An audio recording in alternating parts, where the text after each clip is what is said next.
আমাদের প্রিয়জন এই বঙ্গবাসী প্রত্যেকের কাছে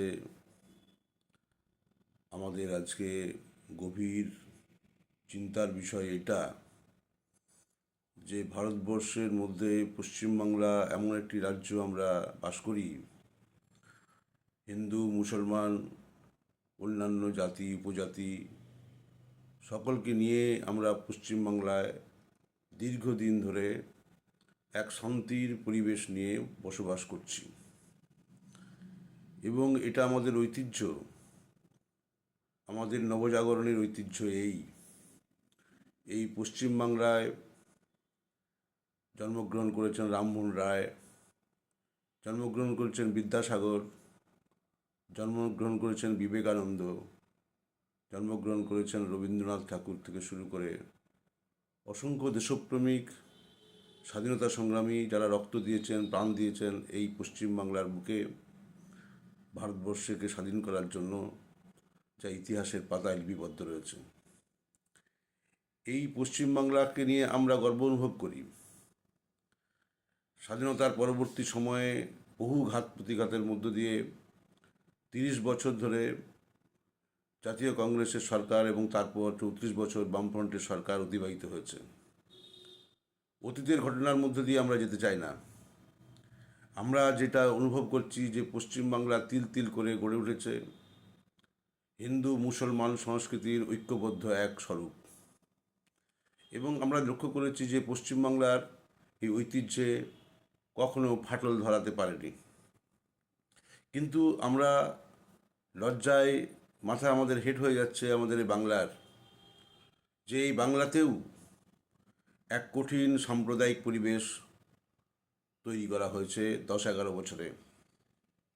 এবং আজকের যে রাজ্যের সরকার তৃণমূল সরকার এবং আজকে যে বিজেপির পশ্চিমবাংলার উত্থান আরএসএসের হাত ধরে, এবং পশ্চিমবঙ্গের মধ্যে তৈরি হয়েছে একটা বৈরিতার রাজনীতি, ধর্মান্ধ রাজনীতি, ধর্মীয় বিভাজনের রাজনীতি। সেই রাজনীতি তো আসছে নাগপুর থেকে, আরএসএসের হাত ধরে পশ্চিমবাংলায় তৈরি হয়েছে।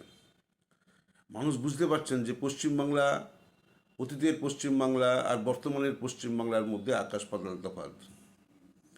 আজকে আমরা দেখেছি যখন আমরা বিদেশে যেতাম, বাইরে যেতাম, অন্য রাজ্যে যেতাম, অসাম্প্রদায়িক মানুষ পশ্চিমবাংলার মানুষকে দেখলে শ্রদ্ধায় অবনত হতেন।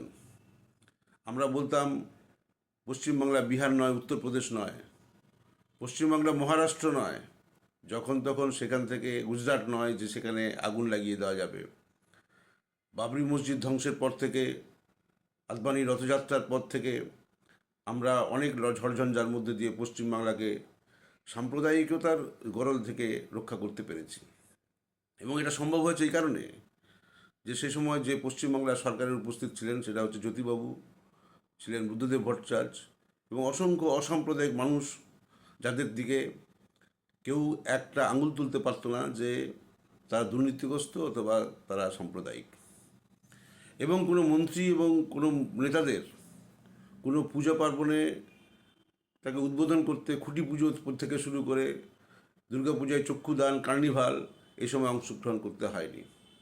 একই নেতা একবার হিন্দু মন্দিরে যাচ্ছেন, আরেকবার দেখছেন মসজিদে ছুটছেন, নামাজে অংশগ্রহণ করছেন, এবং উভয় সম্প্রদায়কে উস্কানি দেওয়া, প্রতিযোগিতামূলক সাম্প্রদায়িকতার পথ খুলে দেওয়ার কাজ এই সরকার করেছে।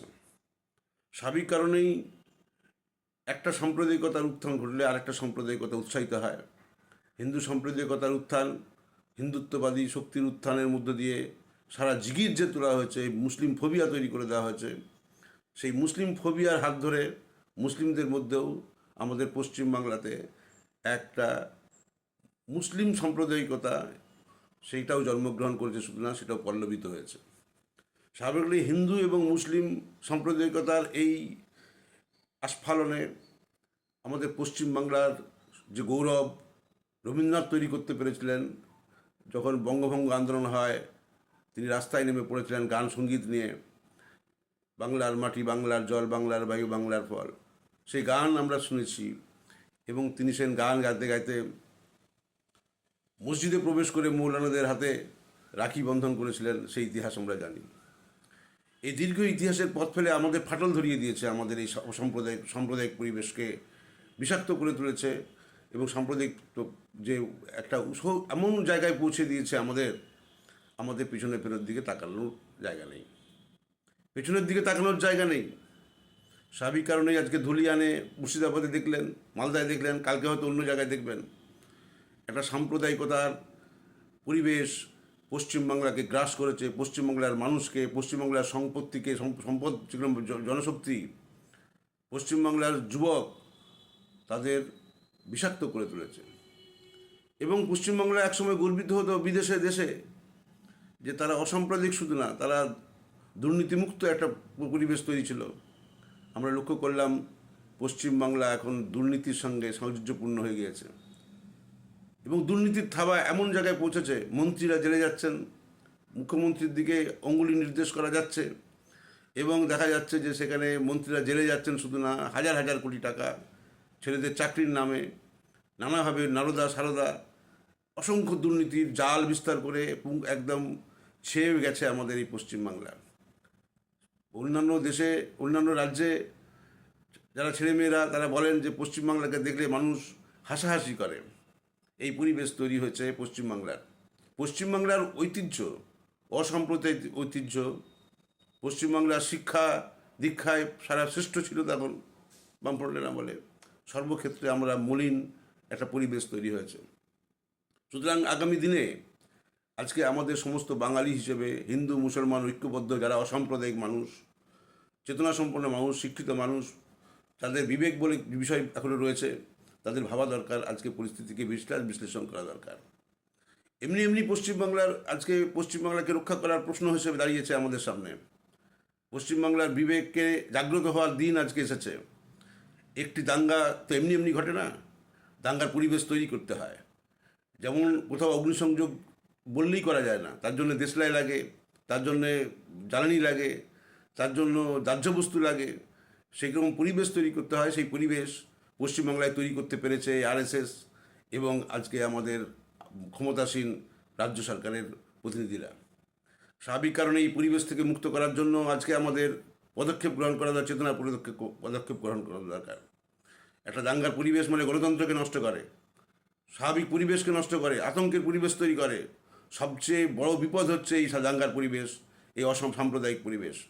সাম্প্রদায়িক পরিবেশ মানুষকে নীচ এবং নিকৃষ্ট অবস্থার মধ্যে ফেলে দেয় এবং মানুষকে মানুষ হিসেবে বিচার করার যে মানবিকতা তাকে বিনষ্ট করে। সুতরাং সাম্প্রদায়িকতার হাত থেকে আমাদের রক্ষা পাওয়ার জন্য সমগ্র চেতনাসম্পন্ন মানুষকে এগিয়ে আসার বিষয়। এবং আগামী দিনে নির্বাচন যা হবে, সেই নির্বাচনেও মানুষের চিন্তাভাবনার প্রতিফলন ঘটবে বলে মনে হয় না। কেন ঘটবে না? তার কারণ হচ্ছে এই সাম্প্রদায়িক পরিবেশ। চেতনাসম্পন্ন মানুষের প্রথম কাজ হচ্ছে ভারতবর্ষের যারা নাগরিক সকলকে নিয়ে ঐক্যবদ্ধ হয়ে, হিন্দু মুসলমান সবাইকে ঐক্যবদ্ধ হয়ে এগিয়ে আসার প্রশ্ন।